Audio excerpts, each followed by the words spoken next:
Arkadaşlar selamlar. Şimdi bugünkü ekonomik verilere hızlıca bir göz atalım. Bugün için Euro bölgesinin büyüme verisi var saat 1'de.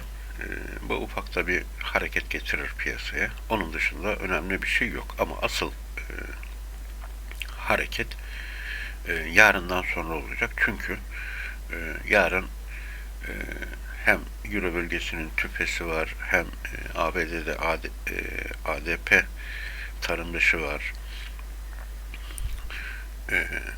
Artı akşam üzeri faiz oranı var. Fed'in faiz oranı var. Perşembe, Cuma günleri de diğer merkez bankalarının faiz kararları var. O yüzden yarından sonra asıl volatilite yarından sonra oluşacak.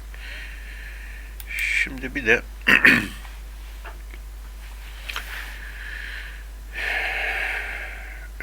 VIX'e bakalım. Dün VIX bayağı bir yükselmişti. Ondan dolayı da piyasada satış meydana geldi. Zaten çarşamba gününe doğru herkes pozisyonlarını ayarlıyor. Çarşamba günü gelecek FED faiz kararı yüzünden. O yüzden de borsalarda vesaire ufak bir satış geldi. Yani burada bir pozisyon ayarlaması var. Bazı traderlar faiz kararından sonra tekrar pozisyon almak istiyor. Elindeki mevcut pozisyonları kapatarak. Tabi bu da haliyle enstrümanlarda satış getiriyor. İşte bazı traderlar da bu gelen ufak hareketlerde, düşüşlerde orta ve uzun vade için pozisyon alıyor. Mesela ben o şekilde hareket ediyorum. O düşüşlerde alım tarafında oluyorum. Dün de zaten videoda bunları izah etmiştim. Şimdi algoritmayı bir açalım. Algoritmanın bugün bize verdiği hedef kanallara bir bakacağız. Öncelikle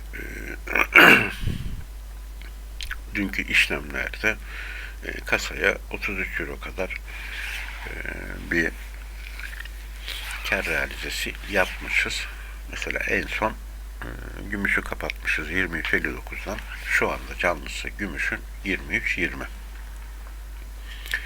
Burada alıcı olacağımız nokta, yani algoritmanın bana vermiş olduğu alım noktası 22.91.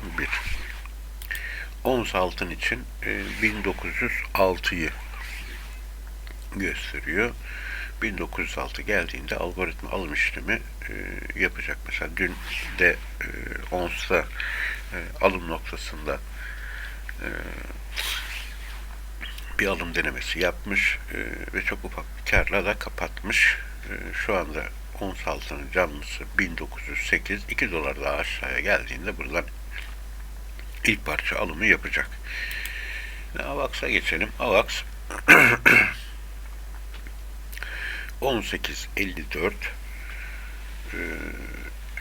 alım noktası belirlemiş algoritma.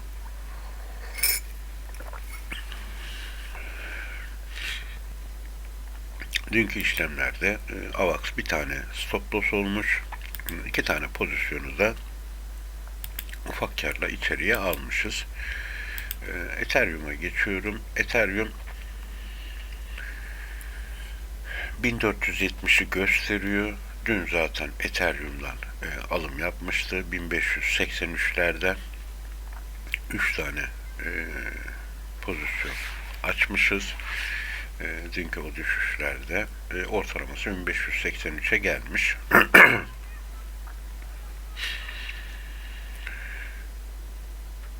Bugün eğer Ethereum 1470'i görürse algoritma buradan da bir alım denemesi yapacak. Bitcoin'e gelelim. Dün Bitcoin'den yine 3 tane işlem yapılmış. 23.065 ortalamasıyla pozisyonlarım var.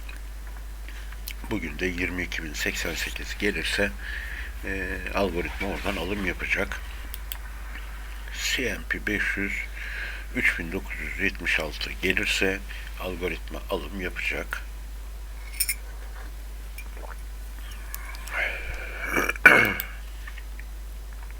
Nasdaq'ta algoritma 11.666 gelirse alım yapacak. Tesla şu anda zaten açık değil. Dün 171.56'dan bir alım yapmış. GBP'ye bakalım. GBP 1.22.84'ten gelirse bir alım yapacak. İki tane elimde pozisyon var. 1.21.40 ortalamalı. 1.22.84 gelirse algoritma buradan alım yapacak.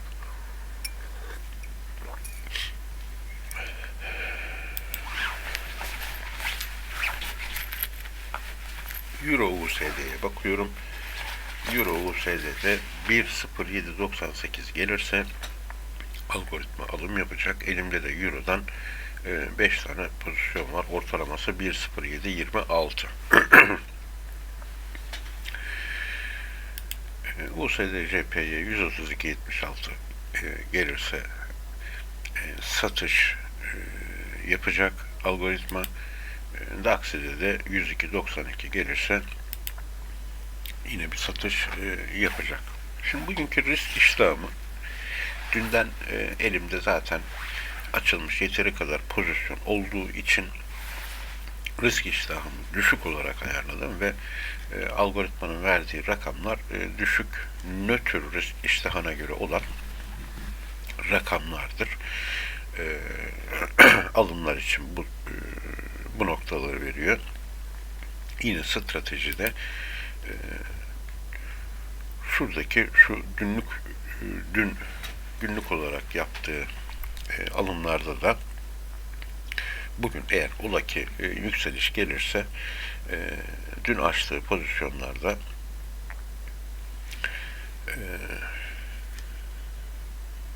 bir pozisyon ayarlaması, azaltması yapacağım. Toplamda 5, 7, 15, 18, 21, 24 tane pozum var. Olması gereken 13-14 tane. Yani toplamda 10 tane poz aslında veri zamanına kadar kapatılması gereken pozisyonlardır. Yani orta ve uzun vade taşıyacağım pozisyonlar değil. O yüzden bugün olası yükselişlerde özellikle Ethereum, Bitcoin ve AVAX'ta yani kriptolarda pozisyon azaltmasına gideceğim. En azından 2 tanesini Bitcoin'den kapatsam, 2 tane Ethereum'dan kapatsam 4, bir tane AVAX'tan kapatsam 5 tane pozisyon, yani o açılmış 10 tane pozisyonun 5 tanesini bugün kapatmaya çalışacağım. İnşallah bir yükseliş olur. Bunları da karlı olarak kapatırım. Şimdi bir de son olarak copy trade sayfama geçmiş olayım. Buradaki büyümemiz de %275'e ulaşmış vaziyette. Günlük kar realizesi ile içeriye attığımız ve karlarımız toplam kasamız yani 1104 Euro'ya ulaşmış. Varlığımız da 1306 Euro. Bu videoda bu kadar. Gün içerisinde olası bir değişiklik olursa, bir haber akışı gelirse bu videoya ek yaparım. Şimdilik herkese kolay gelsin, iyi çalışmalar.